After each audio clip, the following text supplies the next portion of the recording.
ನೋಡಿದ್ರ ರೀ, ಅವರಿಬ್ರು ಮದುವೆ ಆಗಿಲ್ಲ, ಸಂಸಾರ ಕೂಡ ಮಾಡಿಲ್ಲ. ಆದರೂ ಪ್ರೀತಿ ಅನ್ನೋದು ಎಂಥ ಗಟ್ಟಿಯಾಗಿರೋ ಸಂಬಂಧನ ಸೃಷ್ಟಿ ಮಾಡುತ್ತೆ ಅಂತ. ಅಷ್ಟು ಮಾತ್ರ ಅಲ್ಲ ಲೀಲಾ, ಪ್ರೀತಿ ಅನುಮಾನನೂ ಹುಟ್ಟಾಕತ್ತೆ, ಅದನ್ನು ಮರಿಬಾರ್ದು. ಅನುಮಾನನಾ? ಯಾಕೆ ಈ ಥರ ಹೇಳ್ತಿದ್ದೀರಾ? ವಿಶ್ವರೂಪ್ ಕಾಣ್ತಿಲ್ಲ ಅಂದ ಮಾತ್ರಕ್ಕೆ ಏನೋ ದೊಡ್ಡ ಸಮಸ್ಯೆ ಆಗ್ಬಿಟ್ಟಿದೆ ಅಂತ ನಿಮಗೆ ನೀವೇ ಡಿಸೈಡ್ ಮಾಡಿಕೊಂಡು ಆ ಆರೋಪನ ಅಂತರ ಮೇಲೆ ಹಾಕ್ತಾ ಇದ್ದೀರಲ್ಲ, ಅದನ್ನು ನಾನು ಒಪ್ಪಲ್ಲ. ಯಾಕೆ ನಿಮಗೆಲ್ಲ ಅಷ್ಟೊಂದು ದ್ವೇಷ ಅವಳ ಮೇಲೆ? ನಾನು ನಿಮಗೆ ಉತ್ತರ ಕೊಡಲ್ಲ ರೀ. ಉತ್ತರ ಕೊಟ್ಟರು ನೀವು ಅದನ್ನು ನಂಬಲ್ಲ ಅಂತ ನಂಗೆ ತುಂಬ ಚೆನ್ನಾಗಿ ಗೊತ್ತಿದೆ.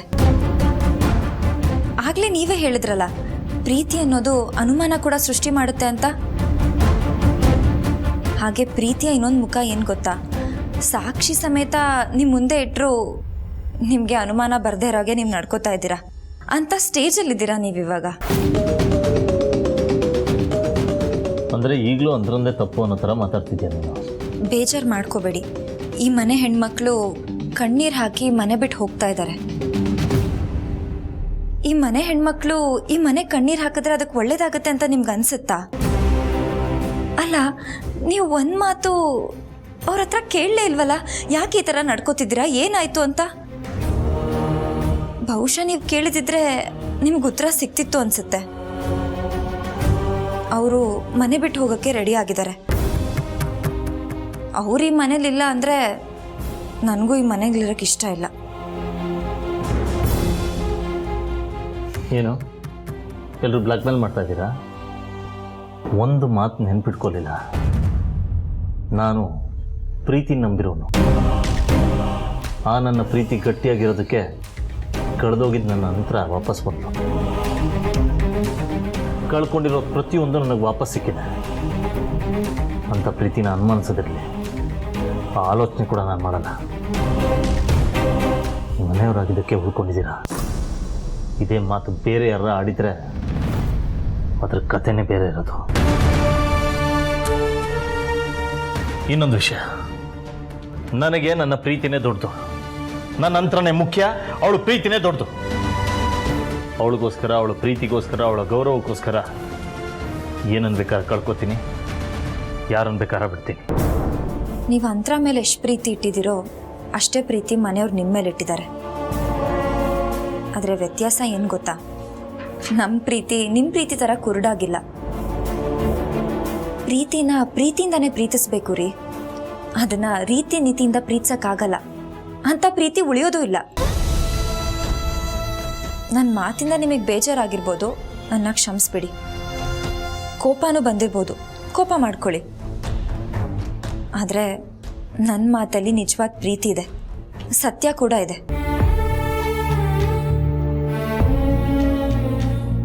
ಬರ್ತೀನಿ.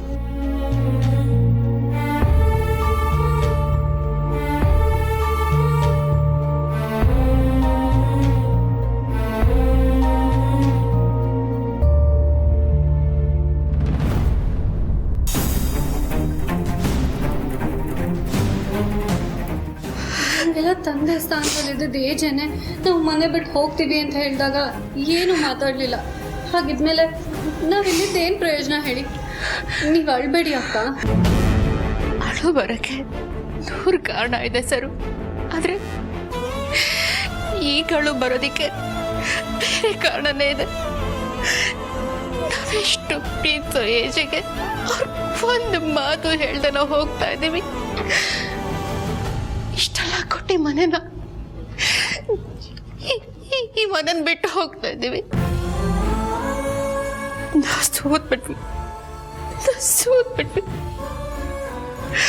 ಈ ಮನೆಗೆ ಬಂದಿರೋ ದುಷ್ಟ ಶಕ್ತಿನ ಹೇಗಾದ್ರೂ ಮಾಡಿ ಹೊಡೆದು ಓಡಿಸ್ತೀವಿ ಅಂತ ಸೆಟ್ ಹೊಡೆದು ನಿಂತ್ವಿ. ಆದ್ರೆ ಅದೇ ದುಷ್ಟ ಶಕ್ತಿ ನಾವೇ ಮನೆಯಿಂದ ಹೊರಗೆ ಹೋಗುವಾಗ ಮಾಡುತ್ತೆ ಅಂತ ಇಮ್ಯಾಜಿನ್ ಮಾಡ್ಕೊಂಡಿರ್ಲಿಲ್ಲ. ಈಗ ಅದೆಲ್ಲ ಏನು ಪ್ರಯೋಜನ ಇಲ್ಲ ಸರು. ಈ ಮನೆ ಯಜಮಾನಂಗೆ ನಾವ್ಯಾರು ಬೇಕಾಗಿಲ್ಲ. ಅಂದಮೇಲೆ ಈ ಮನೆಗೆ ನಾವ್ ಹೇಗ್ ಬೇಕಾಗ್ತೀವಿ ಹೇಳು? ನಡಿ ಹೋಗೋಣ. ಇನ್ಮೇಲೆ ನಾವ್ ಎಲ್ಲಿರ್ತೀವೋ ಅದೇ ನಮ್ಮನೆ. ನಾವು ಮಣ್ಣಾಗೋದ್ರೊಳಗಡೆ ಈ ಮನೆಗೆ ಬೆಳಗ್ಗೆ ಬರಲಿ ಅಂತ ಹರ್ಸೋಗೋಣ. ದುರ್ಗಾ,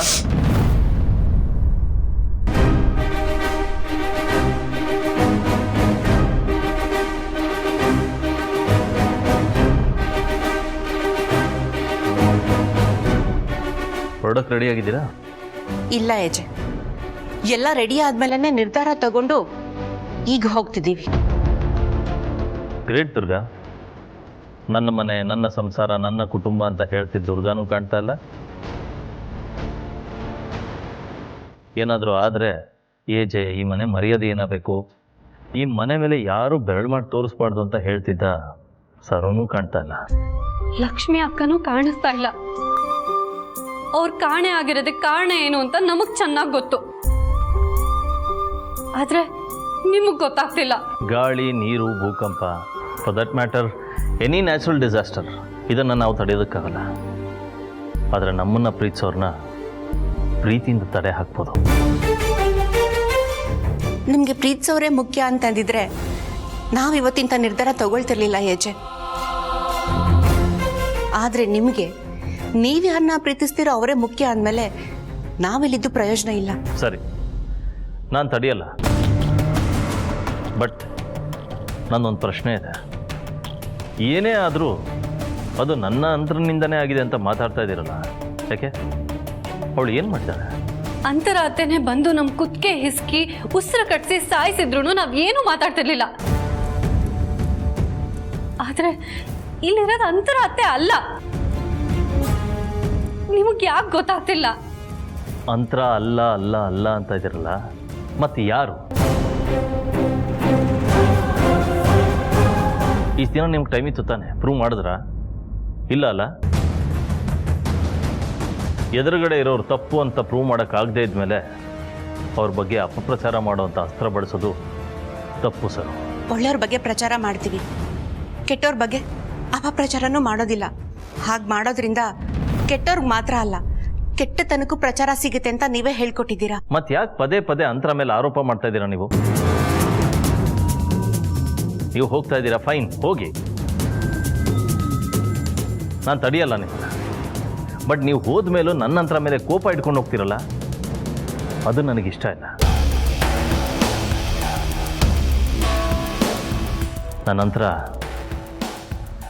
ಶುದ್ಧವಾದವಳು, ಪರಿಶುದ್ಧ ಚಿನ್ನ ಅವಳು, ಅಪರಂಜಿ ಅವಳು.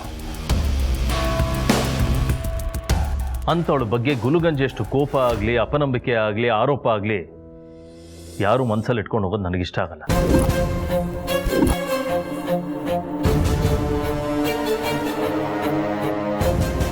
ಯಾರೇ ಆಗಲಿ, ಅದಕ್ಕೆ ನಾನು ಕೇಳ್ತಾ ಇರೋದು. ಅಂದ್ರೆ ನಿಮಗೆ ನಾವು ಮನೆ ಬಿಟ್ಟು ಹೋಗ್ತಿದೀವಿ ಅನ್ನೋದಕ್ಕಿಂತ ಅವ್ರ ಮೇಲಿರೋ ಕೋಪನೇ ದೊಡ್ಡದಾಗಿ ಕಾಣಿಸ್ತಿದ್ಯಾ? ನೋಡಿ, ಇಷ್ಟು ದಿನ ನಾನು ನಿಮ್ಮನ್ನು ಮಕ್ಕಳ ಥರ ನೋಡ್ಕೊಂಡಿದ್ದೀನಿ. ನಾನೇನು ಅಂತ ನಿಮ್ಮೆಲ್ಲರಿಗೂ ಚೆನ್ನಾಗಿ ಗೊತ್ತಿದೆ. ಪ್ರೀತಿ ಒಂದಿದ್ರೆ ನಾನು ಬೇರೆ ಏನೂ ನೋಡಲ್ಲ. ಪ್ರೀತಿನೇ ಎಲ್ಲ ನನಗೆ. ಪ್ರೀತಿ ಇಲ್ಲ ಅಂದರೆ ಈ ಅಭಿರಾಮ್ ಜೈಶಂಕರ್ ಅಸ್ತಿತ್ವನೇ ಇಲ್ಲ. ಅಂತ ನನ್ನ ಪ್ರೀತಿ ಮೇಲೆ ಯಾರು ಆರೋಪ ಮಾಡಿದ್ರೆ ನಾನು ಹೇಗೆ ಸುಮ್ಮನೆ? ಈಗ ನಾವೇನು ಮಾಡಬೇಕು ಅಂತ ಹೇಳಿದ್ರೆ ಅದನ್ನು ಮಾಡಿ ನಿಮ್ಮ ಋಣ ತೀರ್ಸೋ ಪ್ರಯತ್ನನಾದರೂ ಮಾಡ್ತೀವಿ ಏಜೆ. ಆದರೆ ಒಂದೇ ಒಂದು ರಿಕ್ವೆಸ್ಟು, ನಮ್ಮನ್ನು ಇಷ್ಟೆಲ್ಲ ಪ್ರಶ್ನೆ ಮಾಡ್ತಿರೋ ನೀವು ಅಂತರ ಅಂತ ಹೇಳ್ಕೊಂಡು ಬಂದಿರೋರ್ಗೂ ನೀವು ಪ್ರಶ್ನೆ ಮಾಡಬಹುದಲ್ವಾ? ನಮ್ಮ ಅನುಮಾನ ಸತ್ಯನೋ ಸುಳ್ಳು, ಆದರೆ ನಿಮಗೆ ಉತ್ತರ ಅಂತ ಸಿಗುತ್ತೆ ಅನ್ನೋದು ನಮ್ಮ ಅನಿಸಿಕೆ. ದುರ್ಗಾ, ನನ್ನ ನಂತರ ಬಗ್ಗೆ ಸುಮ್ಮನೆ ನೀವು ಇದರೆಲ್ಲ ಯೋಚನೆ ಮಾಡೋದು ನನಗಿಷ್ಟ ಇಲ್ಲ. ಓಕೆ, ನಿಮ್ಮ ಮನಸ್ಸಲ್ಲಿ ಈ ಥರ ಭಾವನೆ ಇದೆ ಅಂದರೆ ನನಗೋಸ್ಕರ ಅಲ್ದಿದ್ರು ನಿಮಗೋಸ್ಕರ ನೇರವಾಗಿ ಅಂತರನ್ನೇ ಪ್ರಶ್ನೆ ಮಾಡ್ತೀನಿ. ಎರಡರಲ್ಲೊಂದು ಇತ್ಯರ್ಥ ಆಗಲಿ.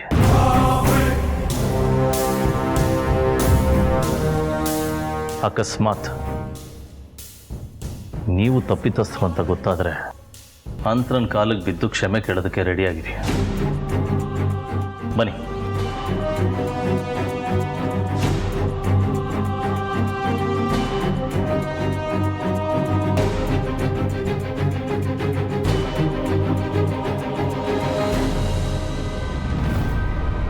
ಅಂತರ ಬಾ ಅನ್ಸುತ್ತೆ. ಎಲ್ಲಿಗಭಿ? ಹೊರಗಡೆ ಎಲ್ಲರೂ ಕರ್ಕೊಂಡು ಹೋಗ್ತಿದ್ರೆ ನಿನಗೆ ಎಲ್ಲಿಗೆ ಅಂತ ಹೇಳ್ತಿದ್ದೆ. ಆದರೆ ಕೆಲವ್ರ ಮನಸ್ಸಿಂದ ಅನುಮಾನಗಳನ್ನ ಹೊರಗಾಕಬೇಕು. ಅದಕ್ಕೆ ಈಗ ನೀನು ಕೇಳ್ತಿರೋ ಪ್ರಶ್ನೆಗೆ ನನ್ನ ಹತ್ರ ಉತ್ತರ ಇಲ್ಲ. ಏನಭಿ ಅರ್ಥ ಆಗದೆ ಇರೋ ಥರ ಮಾತಾಡ್ತಿದ್ಯಾ? ಕೆಲವು ವಿಷಯ ಅರ್ಥ ಆಗಬೇಕು ಅಂದರೆ ಮೊದಲು ಅರ್ಥ ಆಗದೆ ಇರೋರ ಥರನೇ ಇರಬೇಕು. ಆಮೇಲೆಲ್ಲ ಅರ್ಥ ಆಗುತ್ತೆ. ಅದು ಅನರ್ಥ ಆಗ ಮುಂಚೆ. ಬಾ ನನ್ನ ಜೊತೆ. ಅಭಿ,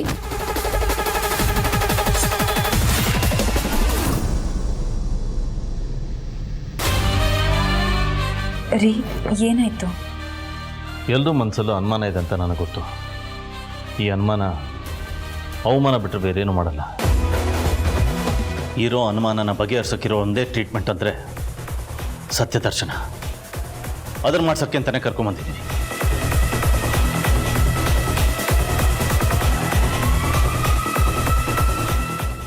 ಸತ್ಯದರ್ಶನನ? ಸತ್ಯದರ್ಶನ ಅಂದರೆ?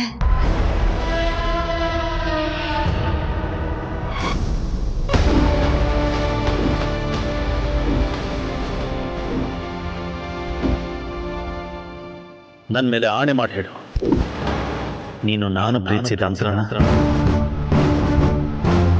ಅಥವಾ ಅವಳ ಥರನೇ ಇರೋ ಪ್ರಾರ್ಥನಾ?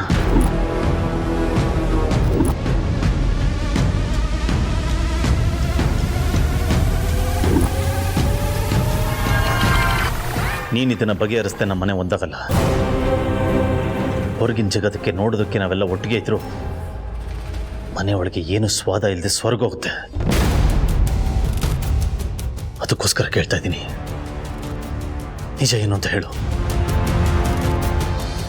ನಮ್ಮ ಹತ್ರ 100 ಕೋಟಿ 1000 ಕೋಟಿ 1,00,000 ಕೋಟಿ ಇರಲಿ, ಆದರೆ ಮನುಷ್ಯನಿಗೆ ನೆಮ್ಮದಿ ಸಿಗೋದು ಬ್ಯಾಂಕ್ ಬ್ಯಾಲೆನ್ಸಿಂದಲ್ಲ. ಅವನ ಲೈಫನ್ನ ಹೇಗೆ ಬ್ಯಾಲೆನ್ಸ್ ಮಾಡಿದ್ದಾನೆ ಅನ್ನೋದ್ರ ಮೇಲೆ. ನನಗೆ ಇವತ್ತು ಆ ನೆಮ್ಮದಿ ಬೇಕು. ಇವತ್ತು ದೇವರು ನನಗೆಲ್ಲ ಕೊಟ್ಟಿದ್ದಾನೆ, ಆದರೆ ಮನೆ ವಿಚಾರದಲ್ಲಿ ನೆಮ್ಮದಿನ ಕಿತ್ಕೊಂಡು ಏನಿದ್ರೇನು ಪ್ರಯೋಜನ? ಏನು ಹೆಸರಿದ್ರೇನು ಪ್ರಯೋಜನ? ಅದಕ್ಕೆ ಕೇಳ್ತಾ ಇದ್ದೀನಿ, ಹೇಳು. ಈಗ ನೀನೇನು ಹೇಳಲಿಲ್ಲ ಅಂದರೆ ಅವ್ರ ಮನಸ್ಸಲ್ಲಿ ಏನು ಅಂದ್ಕೊಂಡಿದ್ದಾರೆ ಅದನ್ನೇ ಸತ್ಯ ಅನ್ಕೋತಾರೆ. ನೋಡು, ನನಗೆ ನಿನ್ನ ಮೇಲೆ ನಂಬಿಕೆ ಇದೆ. ಈ ಮನೆ ಉಳಿಸ್ಬೇಕು ಅಂದರೆ ನೀನು ಸತ್ಯನ ಹೇಳಬೇಕು. ಹೇಳು, ಪ್ಲೀಸ್ ಹೇಳು. ನೀನು ಪ್ರಾರ್ಥನನ ಅಂತರನ?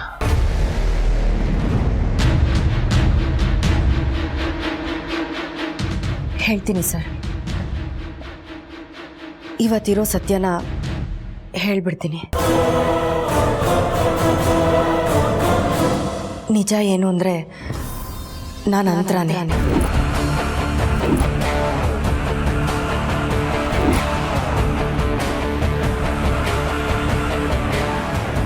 ಹಾಗಂತ ಸುಳ್ಳು ಹೇಳ್ಕೊಂಡು ನಿಮ್ಮೆಲ್ಲರೂ ಕಣ್ಣಿಗೆ ಮಣ್ಣೆರ್ಚೋಕೆ ಬಂದಿರೋ ಪ್ರಾರ್ಥನಾ ನಾನು.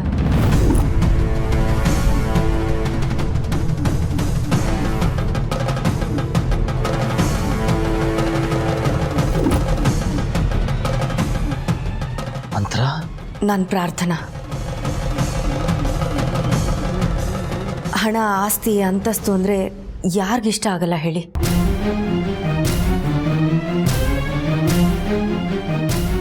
ಹಾಗೆ ನನಗೂ ಇಷ್ಟ ಆಯಿತು. ಅದರಲ್ಲೂ ನೀವು ನಿಮ್ಮ ವೈಫ್ನ ತುಂಬ ಪ್ರೀತಿಸ್ತಿದ್ರಿ. ಆ ಥರ ಜೀವನ ನನಗೂ ಬೇಕು ಅಂತ ಅನ್ನಿಸ್ತು.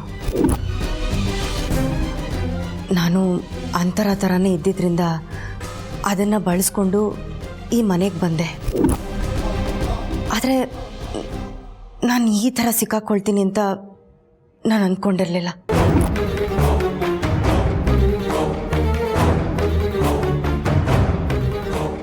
ನನ್ನಿಂದ ಈ ಮನೆ ಒಡೆದೋಗೋದು ಬೇಡ. ನಾನು ನಿಜಾನೇ ಹೇಳ್ತಾ ಇದ್ದೀನಿ. ನಾನು ಅಂತರ ಅಲ್ಲ, ಪ್ರಾರ್ಥನಾ.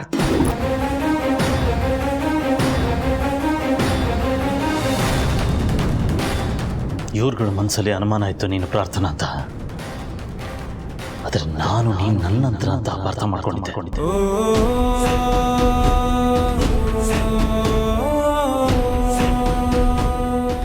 ಇವ್ರುಗಳ ಕಣ್ಣಿಗೆ ಸತ್ಯ ದರ್ಶನ ಮಾಡಿಸೋಣ ಅಂತ ಹೋಗಿ ಇವತ್ತು ನನ್ನ ಕಣ್ಣಿಗೆ ಸತ್ಯ ದರ್ಶನ ಆಗಿದೆ. ನನ್ನ ಆಸ್ತಿ, ಹಣ, ಹೆಸರು ಜೊತೆ ಆಟ ಆಡಿದ್ರು ನನಗೇನೂ ಅನ್ನಿಸ್ತಾ ಇರಲಿಲ್ಲ. ಆದರೆ ನೀನು ಆಟ ಆಡಿದ್ರು ನನ್ನ ಪ್ರೀತಿ ಜೊತೆ, ನನ್ನ ಭಾವನೆ ಜೊತೆ.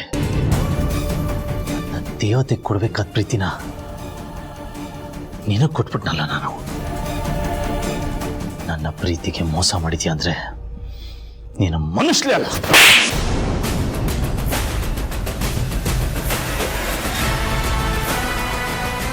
ನನ್ನ ಆಸೆ, ಆಕಾಂಕ್ಷೆ, ಕನಸುಗಳ ಜೊತೆ ಆಟ ಆಡ್ದಲ್ಲ.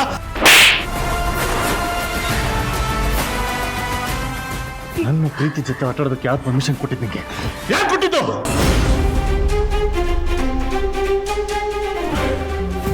ರೀ ಬಿಡಿ ಬಿಡಿ ಹೋಗ್ಲಿ.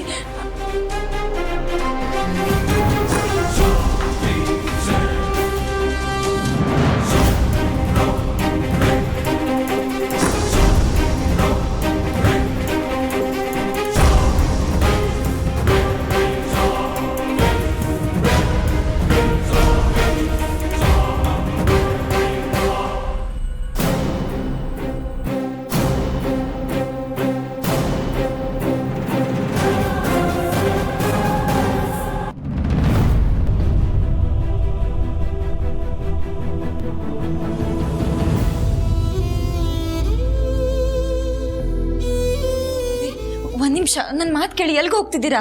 ನನ್ನ ತಡಿಬೇಡ. ನಾನು ನಿಮ್ಗೆ ಅವತ್ತೇ ಹೇಳಿದ್ದೆ ತಾನೆ, ನೀವು ಈಸಿಯಾಗಿ ನಂಬಿಡ್ತೀರಾ ಅಂತ. ಈಗ ಅಂಥದ್ದೇನೂ ಆಗಿಲ್ಲ. ನಿಮಗೆ ನಾನಿದ್ದೀನಿ, ಮನೆ ಜನ ಇದ್ದಾರೆ, ನಿಮ್ಮನ್ನ ಪ್ರೀತಿಸೋರು ತುಂಬ ಜನ ಇದ್ದಾರೆ ರೀ. ಪ್ಲೀಸ್ ನೀವು ನೊಂದ್ಕೋಬೇಡಿ. ಹೇಳ್ತಾ ಇದ್ದೀನಲ್ಲ, ತಡಿಬೇಡ. ಇಲ್ಲ, ನಾನು ತಡಿತೀನಿ. ಹೇಳಿದ್ರೆ ಅರ್ಥ ಆಗಲ್ಲ ನಿನಗೆ. ಮಾತಾಡ್ಬೇಡ. ನನಗೆ ಯಾರ ಹತ್ರನೂ ಮಾತಾಡೋಕೆ ಇಷ್ಟ ಇಲ್ಲ. ರೀ ಪ್ಲೀಸ್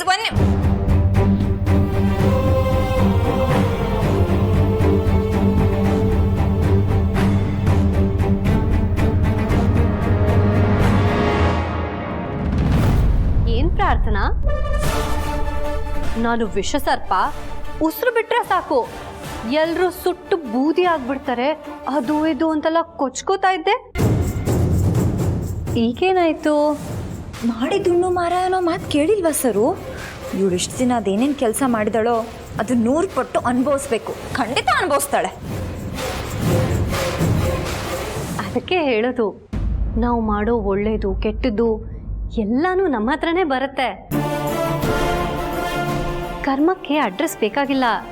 ನೀನು ಎಲ್ಲಿರ್ತೀಯೋ ಅಲ್ಲೇ ನಿನ್ನ ಬುಡಕ್ಕೆ ಬರುತ್ತೆ. ಇನ್ನೇನು ಆಟಗಳೆಲ್ಲ ನಡೆಯಲ್ಲ ಪ್ರಾರ್ಥನಾ. ನಾವು ಅಂತರ ಅಕ್ಕನ್ನ ಪ್ರೀತಿ ಮಾಡ್ತಾ ಇದ್ವಿ, ಪೂಜಿಸ್ತಾ ಇದ್ವಿ, ಆರಾಧಿಸ್ತಾ ಇದ್ವಿ. ಆ ಅಂತರ ನೀನಲ್ಲ ಅಂತ ಏಜೆ ಗೊತ್ತಾದ್ಮೇಲೆ ಅವ್ರು ಸುಮ್ಮನೆ ನಿನ್ನ ಬಿಡ್ತಾರೆ ಅಂತ ಅನ್ಕೊಂಡಿದ್ಯಾ? ಮಾಡೋ ತಪ್ಪು ಸಣ್ಣದಾಗಿರ್ಲಿ ದೊಡ್ಡದಾಗಿರ್ಲಿ, ಆ ತಪ್ಪಿಗೆ ಶಿಕ್ಷೆ ಆಗಲೇಬೇಕು. ತಪ್ಪು ಮಾಡೋರು ಅಪ್ಪನೇ ಆಗಿರಲಿ ಇಲ್ಲ ಪ್ರೀತಿಯಿಂದ ಅಪ್ಕೊಂಡವರೇ ಆಗಿರಲಿ, ಅವ್ರಿಗೆ ಶಿಕ್ಷೆ ಆಗಲೇಬೇಕು ಅಂತ ರೂಲ್ಸ್ ಮಾಡಿರೋರೆ ಏಜೆ. ಅಂಥವ್ರ ಮುಂದೆ ನೀನು ಮತ್ತೆ ಏನಾದರೂ ಬಂದು ನಿಂತರೆ ಏನಾಗುತ್ತೆ ಗೊತ್ತಾ? ಇನ್ನೇನಾಗುತ್ತೆ? ಶಿಕ್ಷೆ 2 ಹಂತದಲ್ಲಿ ಸಿಗುತ್ತೆ. ಮೊದಲನೇದು ಎಲ್ಲರೂ ನಂಬಿಸಿ ಬೆನ್ನಿಗೆ ಚೂರಿ ಹಾಕಿ ಮೋಸ ಮಾಡಿದಳಲ್ಲ, ಅದಕ್ಕೆ ಏಜೆ ದೊಡ್ಡದಾಗಿ ಶಿಕ್ಷೆ ಕೊಡ್ತಾರೆ. ಆ ಶಿಕ್ಷೆ ಎಷ್ಟು ಘೋರವಾಗಿರುತ್ತೆ ಅಂದರೆ ನೀನು ದೇವ್ರ ಹತ್ರ ಬೇಡ್ಕೋಬೇಕು. ದೇವ್ರೆ, ಮುಂದಿನ ಜನ್ಮ ಅಂತಿದ್ರೆ ದಯವಿಟ್ಟು ನನ್ನ ಏಜೆ ಇರೋ ಜಾಗಕ್ಕೆ ಮಾತ್ರ ಕಳಿಸ್ಬೇಡ, ಬೇರೆ ಜಾಗಕ್ಕೆ ಕಳ್ಸಂತ ದೇವ್ರ ಹತ್ರ ಬೇಡ್ಕೋಬೇಕು ಅಂತ ಶಿಕ್ಷೆ ಕೊಡ್ತಾರೆ. ಇನ್ನು 2ನೇ ಶಿಕ್ಷೆ ಈ ಮನೆಯಿಂದ ಹೊರಗೆ ನಡೆಯುತ್ತೆ. ಸೀದಾ ಪೊಲೀಸಿಗೆ ಕಾಲ್ ಮಾಡಿ ಅವ್ರನ್ನ ಕರೆಸ್ತಾರೆ. ಪೊಲೀಸ್ ಕೊಡೋ ಶಿಕ್ಷೆ ಬಗ್ಗೆ ನಿನಗೆ ಬಿಡ್ಸ್ ಹೇಳಬೇಕಾಗಿಲ್ಲ ಅಂತ ಅನ್ಸುತ್ತೆ. ಸೊ ಜೈಲಲ್ಲಿ ನಿನ್ನ ಮುಂದಿನ ಜೀವನ ಕಳೆಯುತ್ತೆ. Happy stay. ಈಗ ಇನ್ನೇನು ಪೊಲೀಸಿಗೆ ಕಾಲ್ ಮಾಡ್ತಾರೆ, ಸ್ವಲ್ಪ ವೇಟ್ ಮಾಡು, ಓಕೆನಾ? ಇಲ್ಲ ಸರು, ಈ ವಿಷಯ ಯಾವುದೇ ಕಾರಣಕ್ಕೂ ಪೊಲೀಸವರೆಗೂ ಹೋಗಬಾರ್ದು. ಏನಂತ ಹೀಗೆ ಹೇಳ್ತಿದ್ದೀರಾ? ಈ ಪಾಪಿನ ಸುಮ್ಮನೆ ಬಿಡೋಕ್ಕಾಗತ್ತಾ? ನನಗೆ ಗೊತ್ತಿರೋ ಕೋಪಕ್ಕೆ ಇವಳು ನಿಲ್ಲು. ಸರು ನನಗೂ ಕೋಪ ಇದೆ. ಹಾಗೆ ನೋಡಕ್ ಹೋದ್ರೆ ಇವಳಿಂದ ಅನುಭವಿಸಿರೋಳು ನಾನೇ ಜಾಸ್ತಿ. ಸೊ ನನಗೆ ಇನ್ನೆಷ್ಟು ಕೋಪ ಇರಬಾರ್ದು ಯೋಚನೆ ಮಾಡು. ಆದ್ರೂ ಇವಳ ವಿಷಯ ಪೊಲೀಸ್ಗೆ ಹೇಳ್ಬಾರ್ದು ಅಂತ ಯಾಕೆ ಹೇಳ್ತಿದ್ದೀರಾ? ಹೆಣ್ಣು ಅನ್ನೋ ಸಿಂಪತಿನಾ? ಹೇ ಸರು, ನೀನು ಮಾತಾಡಬೇಡ. ಲೀಲಾಗಿರೋ ಒಳ್ಳೆ ಮನಸ್ಸು ನಿನಗೆ ಗೊತ್ತಿಲ್ಲ. ಲೀಲಾ, ನೀನು ಹೇಳ್ತಿರೋದು ಕರೆಕ್ಟು. ಪೊಲೀಸು ಕೇಸು ಇದೆಲ್ಲ ಯಾವುದು ಬೇಡಮ್ಮ. ಇದನ್ನೆಲ್ಲ ಮುಗಿಸ್ಬಿಡೋಣ. ಏಯ್ ಮುಚ್ಚೆ ಬಾಯಿ ರಾಕ್ಷಸಿ. ಇಲ್ಲ ಸರು, ಈ ವಿಷಯ ಯಾವುದೇ ಕಾರಣಕ್ಕೂ ಪೊಲೀಸ್ ಅವ್ರಿಗೆ ಗೊತ್ತಾಗಬಾರ್ದು. ಗೊತ್ತಾದರೆ ದೊಡ್ಡ ಸುದ್ದಿ ಆಗುತ್ತೆ. ಹೆಂಡತಿ ಅಂತ ಬಂದವಳು ಮೋಸ ಮಾಡಿದಳು ಅಂತ ಗೊತ್ತಾದ್ರೆ ಜನ ಅದ್ರ ಬಗ್ಗೆ ಮಾತಾಡ್ತಾರೆ. ಏಜೆ ಮರ್ಯಾದೆ ಏನಾಗಬಾರ್ದು.